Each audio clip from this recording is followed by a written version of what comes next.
Isang secret decision. Ganyan tinawag ni Ombudsman Jesus Crispin Remulla ang pag-dismiss ng dating ombudsman sa kaso noon ni Senador Joel Villanueva kaugnay sa pork barrel scam. Git naman ni dating ombudsman Samuel Martires, hindi kailanman itinago ang desisyon. May unang balita si Salima Refran. Balak sana ni Ombudsman Jesus Crispin Remulla na hingin sa Senado na ipatupad ang 2016 decision ni dating Ombudsman Conchita Carpio Morales laban kay Senador Joel Villanueva na dismissal from public service. Dahil ito sa administrative case ni Villanueva, bunsod ng pagkakaugnay niya sa pork barrel scam noong si Bac Party List representative pa siya. Ang alegasyon, napunta umano ang 10 milyong pisong Priority Development Assistance Fund o PDAF ni Villanueva sa Peking NGO ni Janet Lim Napoles. Hindi pinatupad noon ng Senado ang dismissal order dahil tanging Senado lang daw at mga kapwa-senador ang makakapagpaalis sa nakaupong senador sa pwesto sa pamamagitan ng investigasyon at ng ethics complaint. Si Villanueva naglabas agad ng kanyang mga resibo. Kabilang dyan ang July 2019 desisyon ni nooy Ombudsman Samuel Martires na dinismiss ang kaso laban sa kanya dahil sa kawalan ng probable cause. Sinama rin ni Villanueva ang clearance mula sa Ombudsman na nagsasabing wala siyang nakabimbing kasong kriminal o administratibo. Pati certification mula sa Sandigan Bayan na hindi siya akusado o defendant sa anumang kaso roon.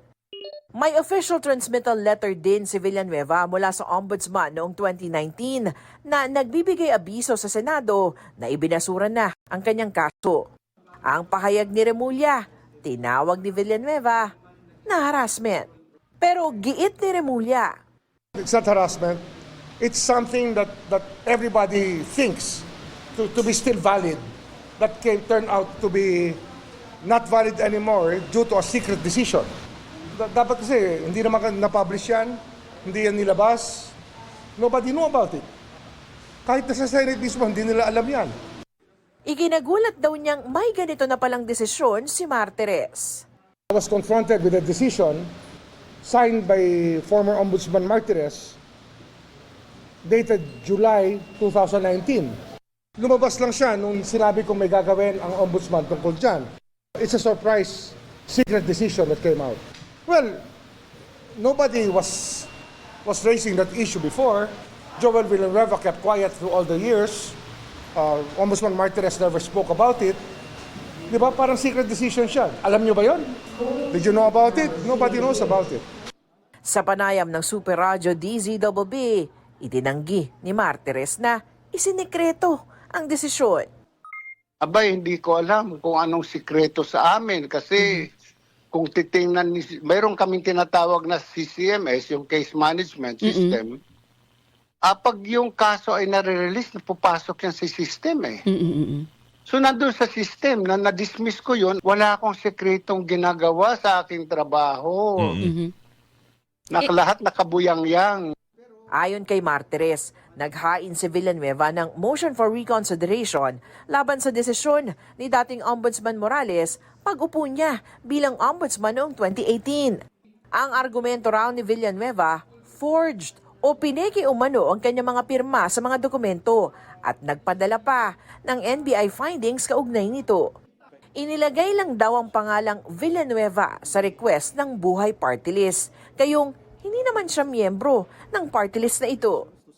There is no evidence on record na yung pera na tanggap ng Buhay Party List ay napunta kay Senator Joel Villanueva. I dismissed both cases, criminal and administrative cases.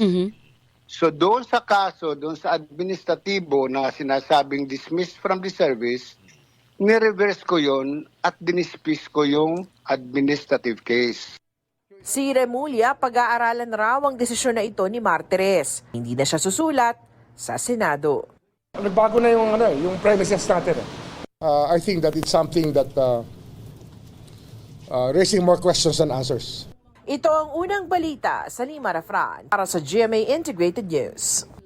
Igan, mauna ka sa mga balita, mag-subscribe na sa GMA Integrated News sa YouTube para sa iba't ibang ulat sa ating bansa.